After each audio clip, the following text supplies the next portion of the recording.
The housing market's making a comeback. People are buying again. But before you take the plunge to buy a new home, Ellis Liddell with ELE Wealth Management has some great advice before you sign on the dotted line. Ellis, first of all, the market is coming back, but people don't have unreasonable expectations. If you're trying to sell a house, you're not going to get full price for it yet. Correct. As a matter of fact, it's just like the stock market is starting to come back also. The housing market is starting to come back. In California, it came back 25%, but not here.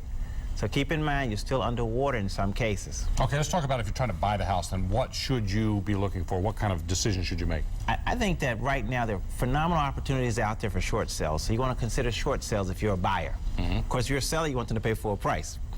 Exactly. But if you're a buyer, you want them, So as a buyer, look for short sale opportunities. You want to consider the school district, consider where you want to buy, why you want to buy, how long do you want to be there. How do you know if it's time to sell? Because you're probably still underwater. You know what? But some of them, it's kind of funny here because some of the high-end houses have actually gone up because of inventory. Inventory drives everything. So there's a nice inventory of low-end houses, but not the middle and the upper. So you want to look at that factor and say, can I afford a better house now and stretch out there? A lot of people are focusing on I'm underwater, but that might not be what should be more important to you. Okay, we got some questions here from Facebook. They were great questions, so we're just going to let them word them right here. This is April Smith-Sidak asks a question. My husband and I got married, and we're renting out his former residence. Can we do a short sale if it's now a rental? We are currently making payments, but our renters just moved out, and we can't afford two houses. Mortgage, $138,000. Houses on the block selling for about $69,000 in Island Park. She actually can do a short sale. She can? Yes, she should call her mortgage servicer. Right. And notice I said mortgage servicer versus mortgage company because now everybody farms that out and they service. Call her mortgage servicer and let them know she's interested in a short sale, send her the paperwork, and that starts the process. Okay. Next question then comes in from Scott Allen.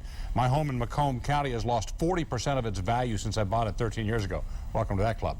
I'd like to move to a new home closer to work in Oakland County. Does it really matter if my home has lost value if the new home I'm buying has lost the same amount of value in the same time period? So buy low, sell low. Yeah. I think the biggest thing is property taxes. Check with Oakland County to find out what the property taxes potentially will be. He may have an increase in property taxes when he comes to Oakland County.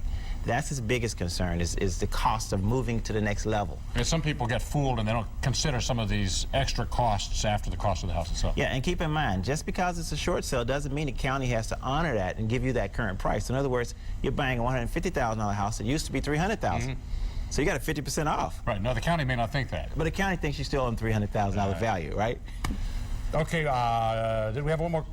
What was it? One more question? No, we have. Oh, I'm sorry. I know what we're talking about is the knowyouroptions.com. I'd heard that website. Yes. How does that help me out? You know what? That helps you because the federal government decided, what about the people who've been paying on time? What can we do for that group of people? So Fannie and Freddie came out and said, if you have one of our loans that we hold the paper on, we're the investor for it, we'll consider a deed in lieu of if you've been paying on time and the property is still in good shape.